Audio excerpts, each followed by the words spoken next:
बड़ी good morning. कैसे हैं आप? आइए, आज हम वाच्य के संदर्भ में कर्म वाच्य के उदाहरणों के बारे में बात कर रहे थे, उन्हें पढ़ा रहे हैं। देखिए, हमने आपको बताया कि रमेश से अब दूध नहीं पिया जाता।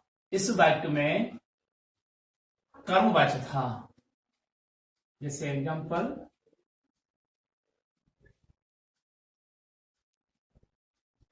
रमेश से अब दूध नहीं पिया जाता।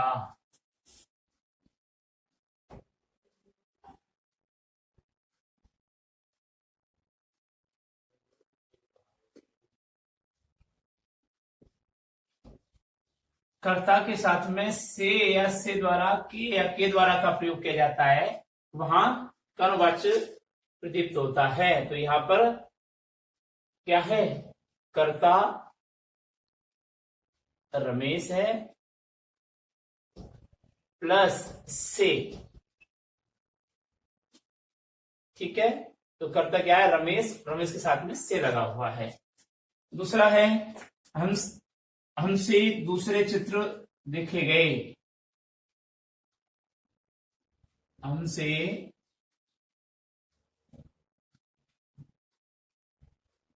दूसरे चित्र देखे गए। यहां हम के साथ में से कारक चिन्ह लगा हुआ है, इसलिए यहां कर्म के आधार पर किसको देखता है? चित्र को देखता है। तो देखने का भाव यहां पर चित्र के अनुसार क्रिया का परिवर्तन हुआ, इसलिए ये यहां पर कर्मवाच्य का उदाहरण है। हमारे द्वारा सुंदर चित्र देखे गए।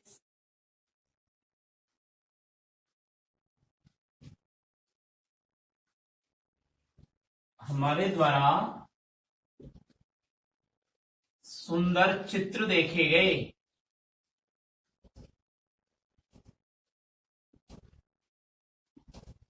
यहां पर के द्वारा कारक का यहां निष्पंदन हो रहा है। रोगी को भोजन दिया गया।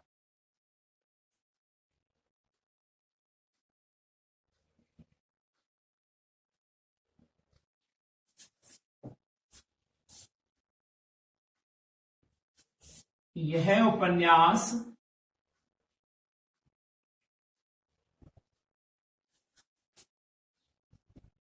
प्रेमचंद्र कृत है। अब प्रेमचंद कृत का मतलब प्रेमचंद के द्वारा रचित, या तो इसको ऐसा लिखें, प्रेमचंद के द्वारा रचित या कृत। तो के द्वारा निकलता है यहां पर, या इसको समासयुक्त पद बना करके और ऐसा लिखें। ठीक है, तो ये यहां पर के द्वारा का निष्पंदन हुआ है, इसलिए यहां कर्मवाच्य का प्रदीप्त हुआ है। अब आता है हमारा भाववाच्य नंबर 3, भाववाच्य।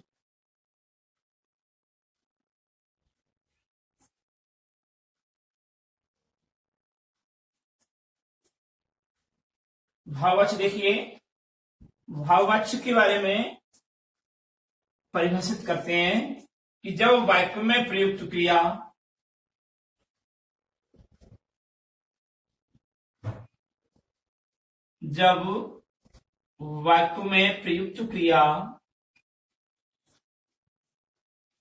ने तो कर्ता के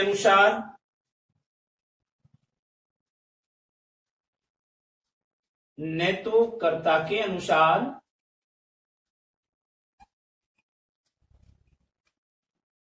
और न ही कर्म के अनुसार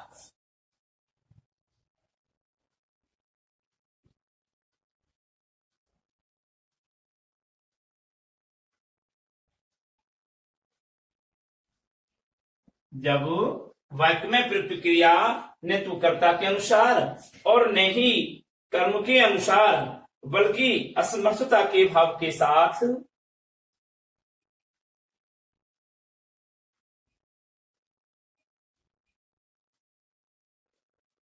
असमर्थता के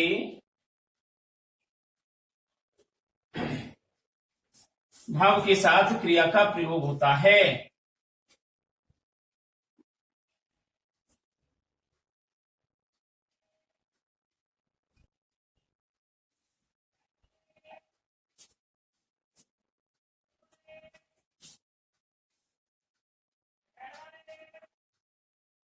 क्रिया का प्रयोग होता है।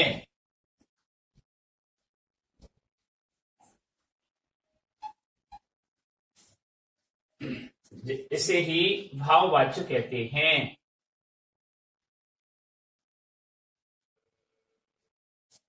उसे भाववाच्य कहते हैं।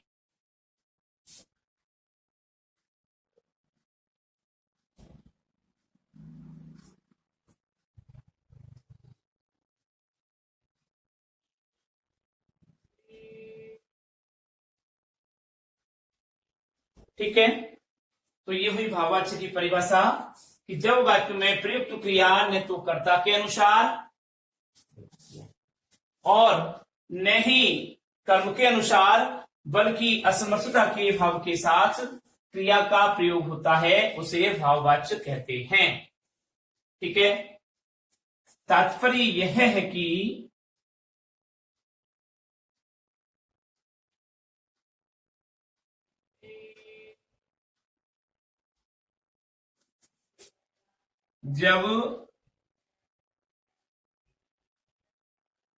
तात्पर्य यह है कि जब क्रिया कर्ता व कर्म के अनुसार प्रयुक्त न होकर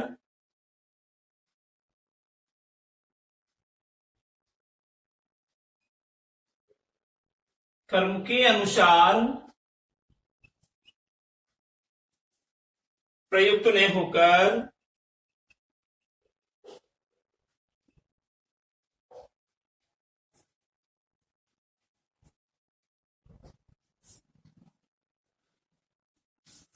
अपने भाव रूप या मूल रूप में प्रयुक्त होती है।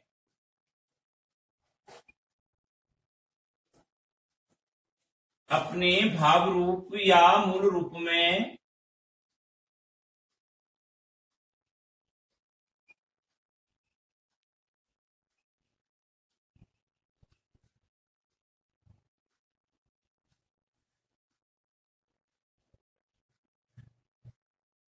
प्रयुक्त होती है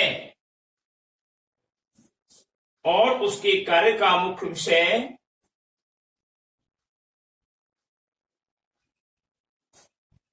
और उसके कार्य का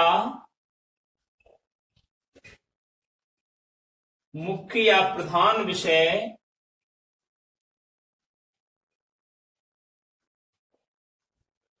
और उसके कार्य का मुख्य या प्रधान विषय भाव होता है।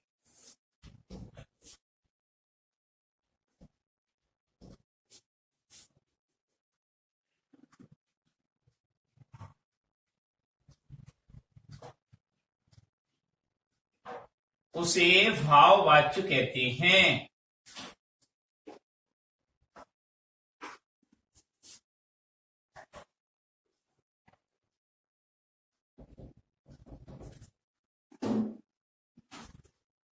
यानी कि केंद्र बिंदु उसका मूल रूप होता है, उसका भाग होता है, उसे ही क्या कहते हैं? भाववाच्य कहते हैं। क्रिया का केंद्र बिंदु भाव या क्रिया का मूल रूप उसका केंद्र बिंदु होता है, उसे भाव कहते हैं। जब क्रिया कर्ता या कर्म के अनुसार प्रयुक्त न होकर अपने भाव रूप या मूल रूप में प्रयुक्त होती है, अपने भाव रूप या मूल रूप में प्रयुक्त होती है और उसके कार्य का मुख्य या प्रधान विषय भाव होता है, उसे ही भाववाच्य कहते हैं।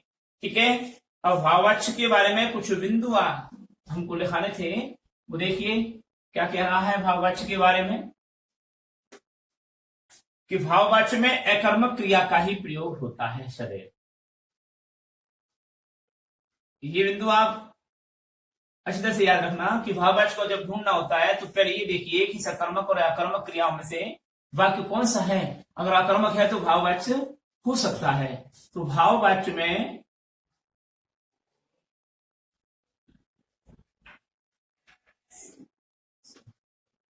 अकर्मक क्रिया का ही प्रयोग किया जाता है।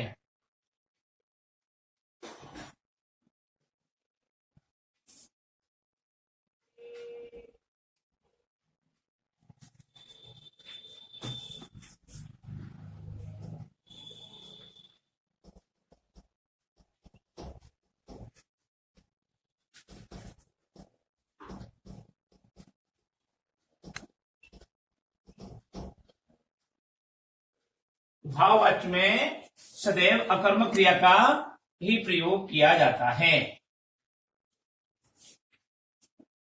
दूसरा बिंदु,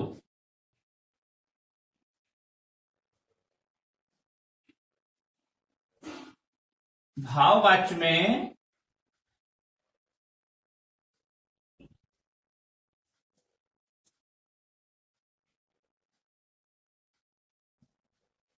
क्रिया के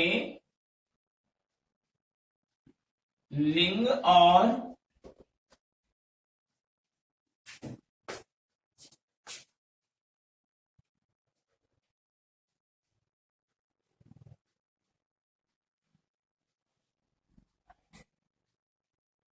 वचन का प्रयोग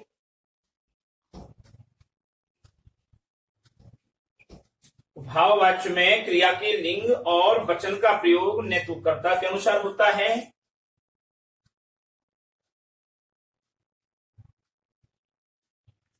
नेतुकर्ता के अनुसार होता है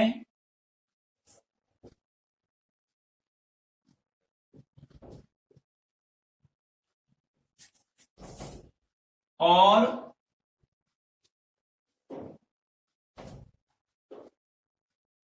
ने ही कर्म के अनुसार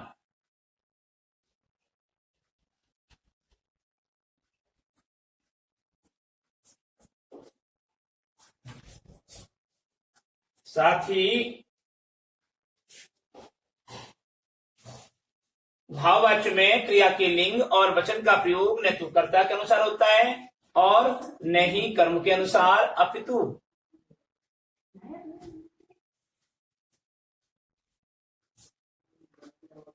अपितु सदैव पुल्लिंग एक वचन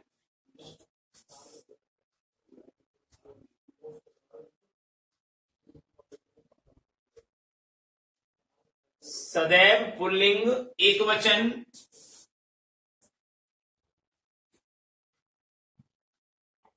व अन्य पुरुष में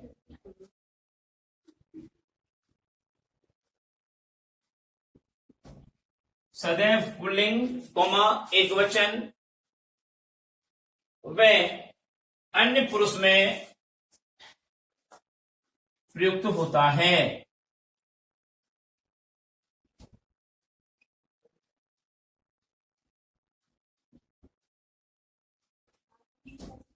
ये नियम बहुत जरूरी है हमारे लिए कि भाववाच्य में क्रिया का लिंग और वचन का प्रयोग न तो कर्ता के अनुसार होता है और न ही कर्म के अनुसार, अपितु सदैव पुल्लिंग में, एक वचन में और अन्य पुरुष में ही प्रयुक्त होता है।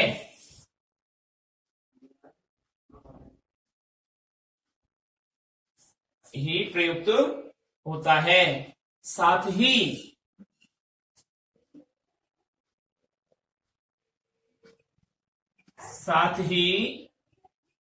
भूतकालिक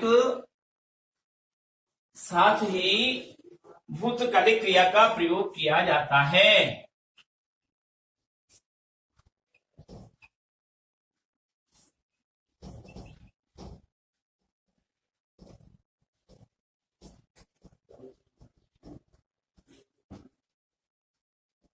ये चीजें हमको इंपॉर्टेंट रूप में ध्यान रखनी है कि भाववाच्य में सदैव अकर्मक क्रिया होगी। सकर्मक क्रिया में कर्म हो जाता है तो कर्मवाच्य का पॉइंट बन जाता है या कर्तृवाच्य का पॉइंट बन जाता है। तो भाववाच्य में सदैव अकर्मक क्रिया होगी। दूसरा बिंदु कि भाववाच्य के लिंग और वचन का प्रयोग न तो कर्ता के अनुसार प्रयोग होते हैं और न ही कर्म के अनुसार, अपितु हमेशा पुल्लिंग, एक वचन और अन्य पुरुष में ही प्रयुक्त होते हैं। साथ ही भूतकालिक क्रिया का प्रयोग किया जाता है। ये और एक रह गया कि भाववाच्य का वाच्य बिंदु कौन सा रहता है, तो वो भी लिख लीजिए। भाववाच्य में वाच्य बिंदु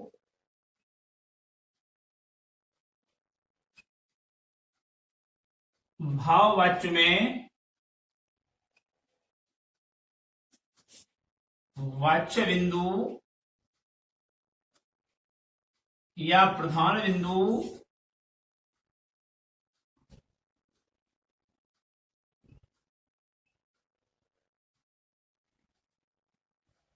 भाववाचक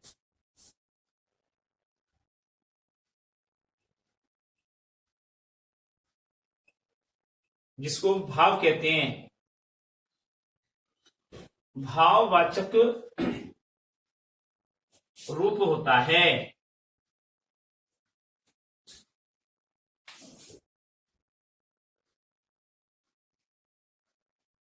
कहने का मतलब ये हुआ कि क्रिया भाववाचक रूप में होगी, ठीक है, यानी उसका भाव रूप प्रकट होता है।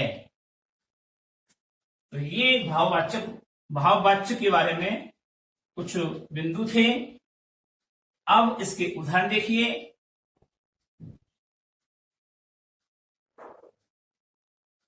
देखिए हमने अभी 3 पॉइंट पढ़े कि कर्तृवाच्य में क्रिया का प्रभाव सदैव कर्ता के अनुसार होता है, अर्थात कर्ता के अनुसार क्रिया का प्रयोग किया जाता है।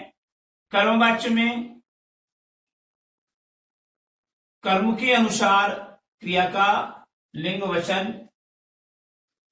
और पुरुष का प्रयोग किया जाता है, यानी कर्म क्रिया का प्रयोग कर्म के अनुसार होता है, और कर्ता के साथ से द्वारा या के द्वारा जोड़ दिया जाता है। किसमें? कर्मवाच्य में। भाववाच्य में न तो कर्ता के अनुसार क्रिया का प्रयोग किया जाता, न ही कर्म के अनुसार क्रिया का प्रयोग किया जाता, अपितु क्रिया के भाव रूप का प्रयोग किया जाता है और सदैव पुल्लिंग, एकवचन और अन्य पुरुष में ही क्रिया का प्रयोग किया जाता है।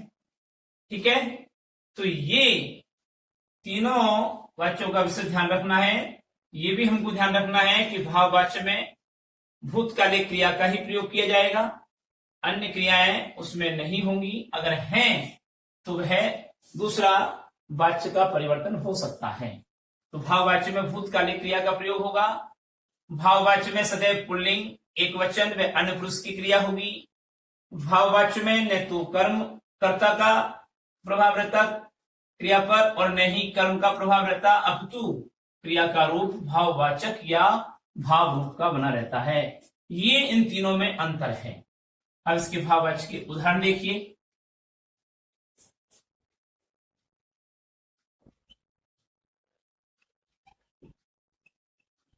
मुझे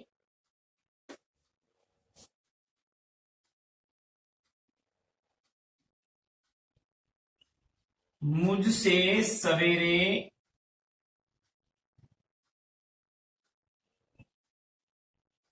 उठा नहीं जाता।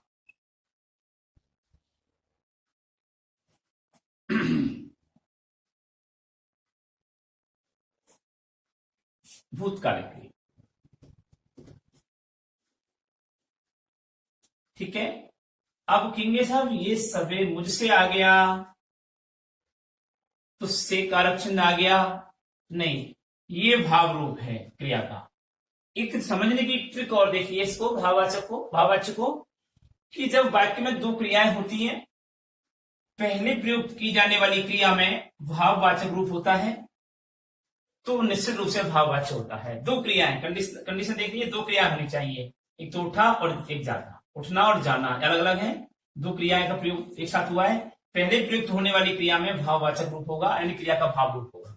तो ये उठा, भागा, दौड़ा, नहाया, रोया, हंसा, ऐसे रूप भाववाचक रूप के होते हैं।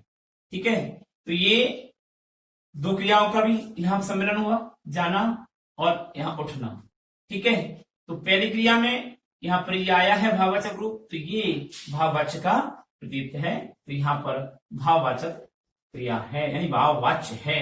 तो मुझसे सवेरे उठा नहीं जाता।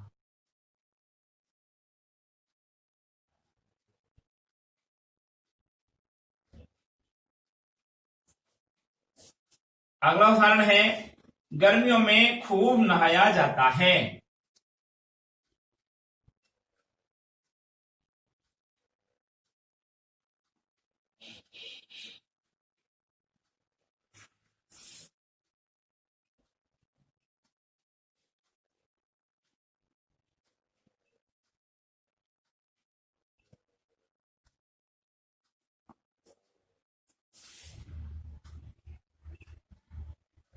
हाँ, देखिए, नहाया भाववाच्य है और जाना भाववाच्य है।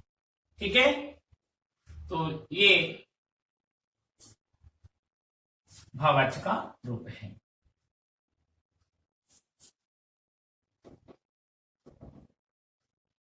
और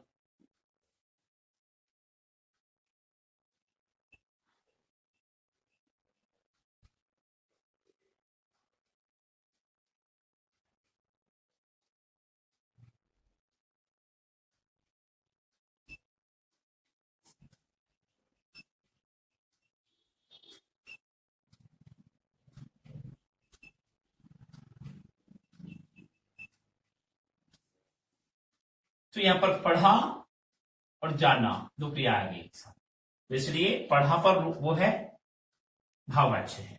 ठीक है, तो इस प्रकार से ये हमारे क्या हुए, भाववाच्य के कुछ उदाहरण हुए जिनमें भाववाचक क्रिया का रूप होना चाहिए।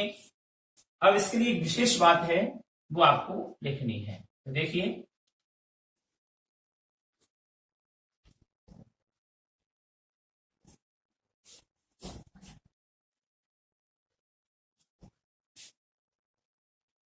जिस वाक्य में, विशेष पॉइंट, जिस वाक्य में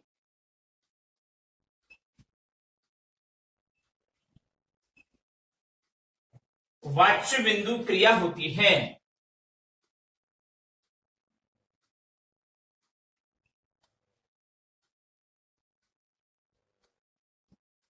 जिस वाक्य में वाच्य बिंदु क्रिया होती है, जहां न कर्ता की प्रधानता होती है, जहां न कर्ता की प्रधानता होती है,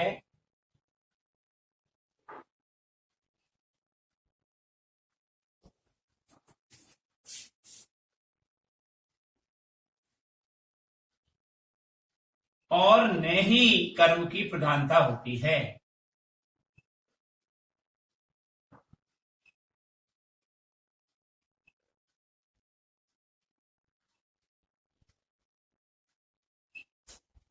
जिस वाक्य में वाच्य बिंदु क्रिया होती है,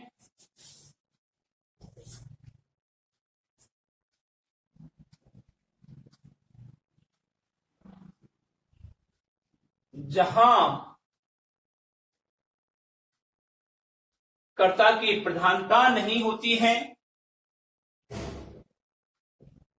और कर्म की प्रधान और न कर्म की प्रधानता होती है, और न कर्म की प्रधानता होती है, अपितु या बल्कि क्या होती है, क्रिया का भाव रूप ही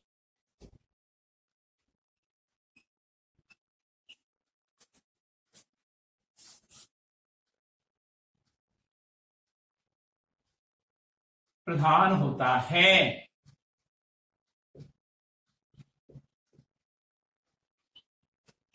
अपितु क्रिया का भाव रूप ही प्रधान होता है, वह किसका कहलाता है, या इसको ऐसा कहते हैं, या उसे भाववाच्य कहते हैं।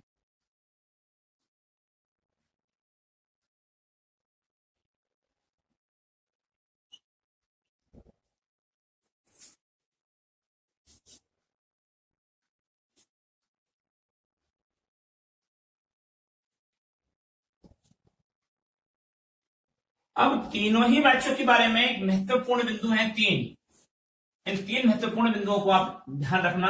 अगर आपको परिभाषा भी याद नहीं है किसी की, तो ये चीजें आप ध्यान रखें और इससे पहचान करें। वाक्य में प्रश्न पूछेगा, वाक्य दे दिया कि मुझसे सवेरे उठा नहीं जाता, वाक्य में कारक, काल और वाच्य बताइए। बस इतना पूछना है, ये सब कुछ नहीं पूछेगा, इतना पूछेगा।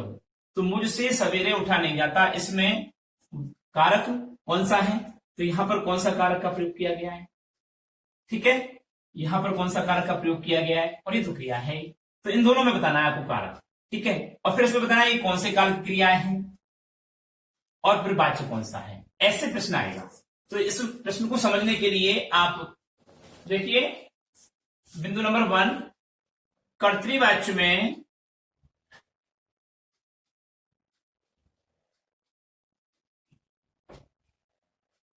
सकर्मक व अकर्मक दोनों ही प्रकार की क्रियाओं का दोनों ही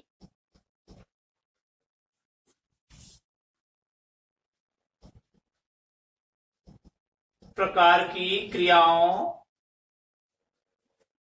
का प्रयोग होता है।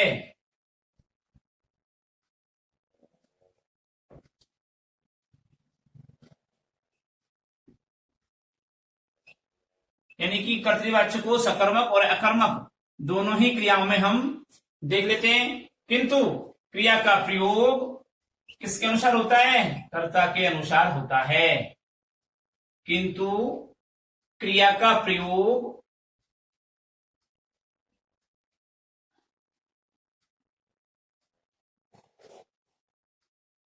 कर्ता के अनुसार ही होता है।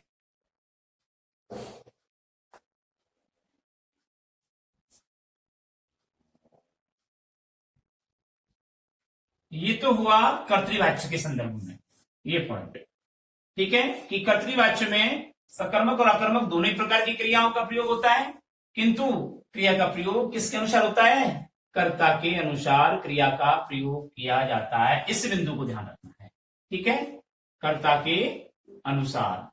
अब पॉइंट नंबर दूसरा जो हमको बिल्कुल याद रखना है, कर्मवाच्य में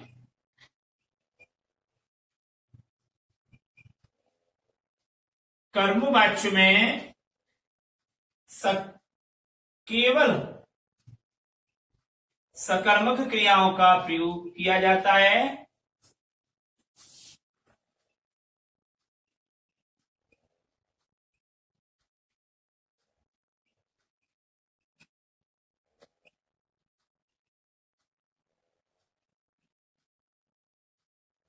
कहने का मतलब ये हुआ कि सकर्मक क्रिया होंगी तो ही कर्मवाच्य वहां निकल सकता है, जरूर नहीं है कि सकर्मक में ही कर्मवाच्य हो, ऊपर भी दे दिया हमने सकर्मक में कर्तृवाच्य हो सकता है। आगे क्या कंडीशन है, कर्मवाच्य में केवल सकर्मक क्रियाओं का ही प्रयोग किया जाता है और कर्म के अनुसार क्रिया का तथा कर्म के अनुसार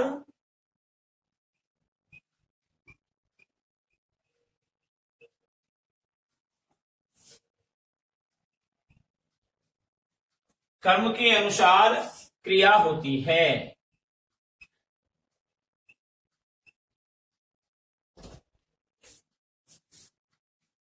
तो क्या केवल सकर्मक क्रिया का रूप होता है, ध्यान से ये चीज ध्यान रखनी है, और कर्म के अनुसार क्रिया होगी, ये बिंदु इंपॉर्टेंट है, इसलिए मैं जब तक जो पढ़ा है पूरा 3 बिंदुओं में सार है इसका।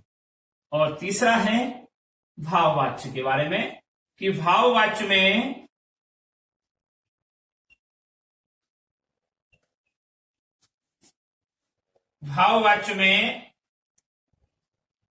केवल अकर्मक क्रिया का प्रयोग होगा।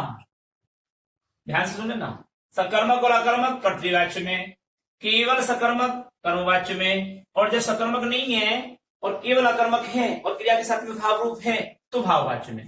तो भाववाच्य में केवल अकर्मक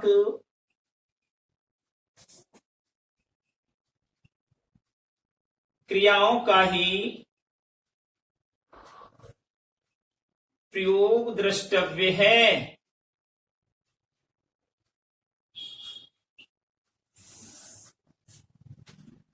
तथा या साथ ही क्रिया का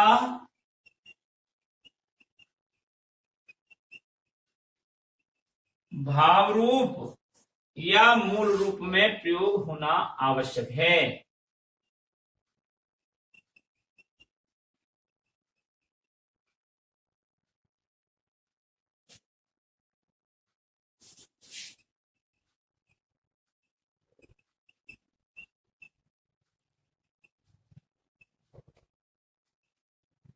ये 3 बिंदु हमको हर कंडीशन में मेमोरी में रखना है।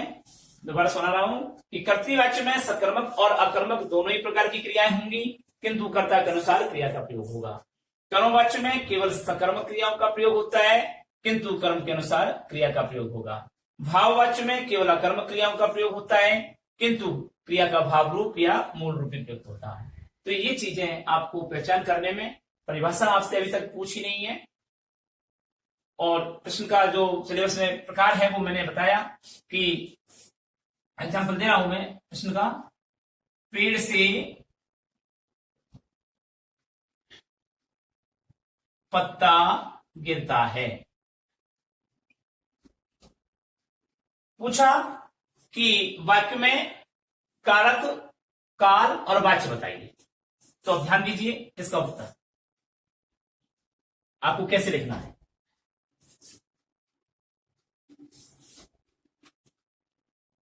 इसका उत्तर लिखेंगे आप सबसे पहले, पूछा उसने कारक, आंसर लिख करके कारक, कारक पूछेंगे, लिखेंगे यहां पर पेड़ से।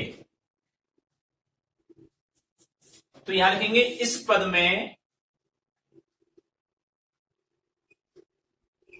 अब आप ये बताइए कि से विभक्ति चिन्ह किसके साथ प्रयुक्त होती है। से विभक्ति चिन्ह 2 कंडीशन में होती है। एक तो होता है करण कारक में, माध्यम में, और एक होता है अपादान कारक में, अलग होने के योग में। अब यहां पेड़ को साथ में लेकर के पत्ता गिर रहा है या पेड़ से अलग होकर के पत्ता गिर रहा है, ये देखना है। तो आप स्पष्ट बता देंगे कि पेड़ से अलग होकर के, तो अलग होकर के योग में अपादान कारक। ठीक है, तो यहां पर ये अपादान कारक है। कौन सा कारक है, कौन सा कारक निकल करके आया, अपादान कारक। तो इस पद में कौन सा शब्द है, पेड़ से। इसको इन्वर्टेड में डालेंगे, पेड़ से। इस पद में अपादान कारक का, अपादान कारक का प्रयोग किया गया है। ठीक है, ये आ गया।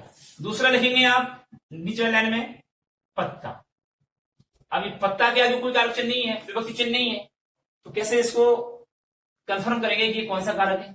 तो मैंने आपको बताया था कि कर्ता और कर्म को ढूंढने के लिए आपको एक ट्रिक बताई थी। कर्ता को ढूंढने के लिए क्रिया को वर्तमान काल में बदलिए, तो वो तो ऑलरेडी वर्तमान काल में है, तो उस वर्तमान काल की क्रिया के साथ में प्रश्न कीजिए, कौन कौन गिरता है। इसका जो भी उत्तर आता है वह हमारा कर्ता होता है। और क्रिया को साथ में लेकर के, वर्तमान काल की क्रिया को साथ में लेकर के किसको प्रश्न कीजिए, किसको गिरता है, इसका जो भी उत्तर आता है वह कर्म होता है। तो अब यहां पर दोनों प्रश्न करके देखते हैं। कौन गिरता है, पत्ता गिरता है, उत्तर आया, आया। तो पत्ता यहां पर क्या हुआ, कर्ता हुआ। किसको गिरता है, उत्तर आया, नहीं आया, तो कर्म है ही नहीं। तो यहां पर अकर्मक क्रिया का रूप है।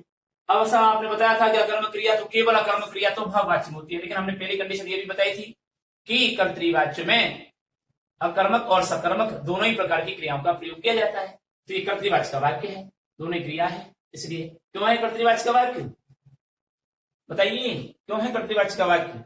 क्योंकि इसमें भाव रूप नहीं है क्रिया का, 2 क्रियाएं नहीं है इसमें, क्रिया एक ही है इसमें। और हमारी कंडीशन ये थी भाववाच्य के रूप में कि 2 क्रियाओं के साथ होना आवश्यक है, और 2 क्रिया से पहले वाली क्रिया भाव रूप में होनी चाहिए, तब वह भाववाच्य होगा। तो यहां पर क्या हुआ, यहां पर पेड़ से तो हुआ अपादान कारक का, और पत्ता में हुआ आपका कर्ता कारक, कर्ता कारक। अगर आप इसको भी लिखना नहीं लिखे ना कि क्या प्रयोग किया गया है, तो भी कोई दिक्कत नहीं है, आप ऐसा भी कर सकते हैं। क्या आप ये 2 प्रकार से हैं, आप ऐसा भी कर सकते हैं अपादान काल,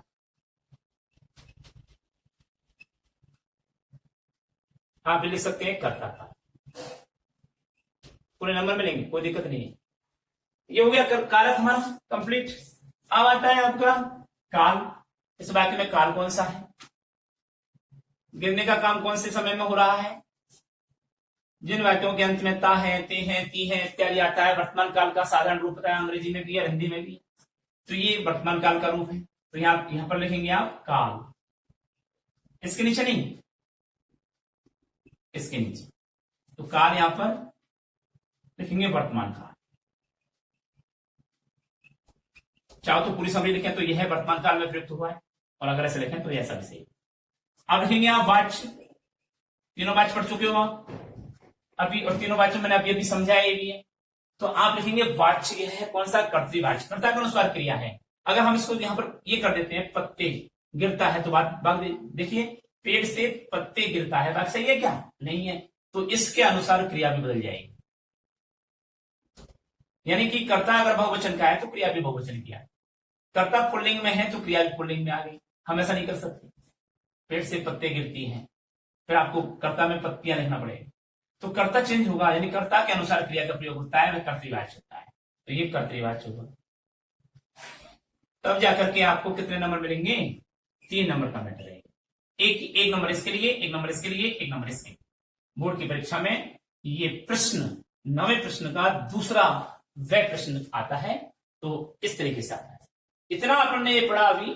परिभाषा लिखिए, कर्तृवाच्य किसे कहते हैं, कर्मवाच्य किसे कहते हैं, भाववाच्य किसे कहते हैं, कर्मवाच्य को पहचानने के लिए क्या बिंदु है, कुछ नहीं आएगा प्रश्न में। क्या आएगा, इस तरीके का प्रश्न देगा और पूछेगा कारक, काल और वाच्य बताइए, ठीक है। ऐसा ही मैं आपको टेस्ट में देने वाला हूं, और आपको जो मंडे का टेस्ट लगेगा उसमें भी ऐसा ही प्रश्न आएगा, उसका उत्तर आपको सोच समझ के देना।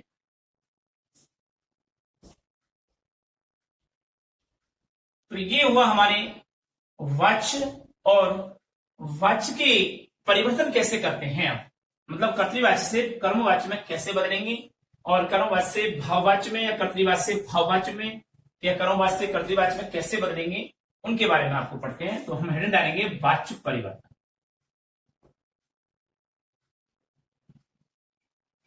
वाच्य परिवर्तन, ठीक है। और ये वाच्य परिवर्तन हम अगले वीडियो में पढ़ेंगे। आज के लिए हम होमवर्क देख लीजिए, गृह कार्य, क्वेश्चन नंबर 1,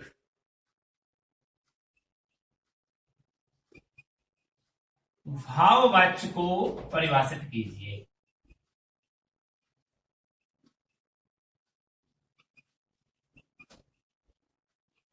क्वेश्चन नंबर 2, कर्मवाच्य किसे कहते हैं।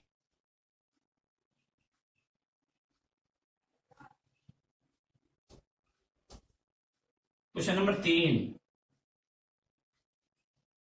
राम ने रावण को बाण से मारा, वाक्य में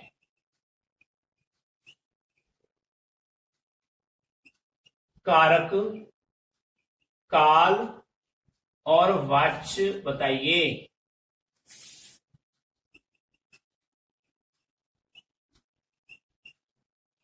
क्वेश्चन नंबर 4,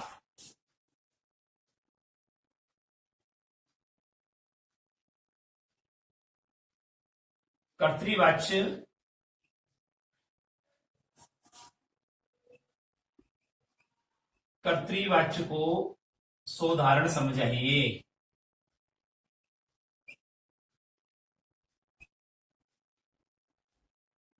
यानी कि परिभाषा भी दीजिए और उसको समझाइए। ये आज का होमवर्क है। कल हम पढ़ेंगे वाच्य परिवर्तन, यानी अगले वीडियो में वाच्य परिवर्तन पढ़ेंगे। तब तक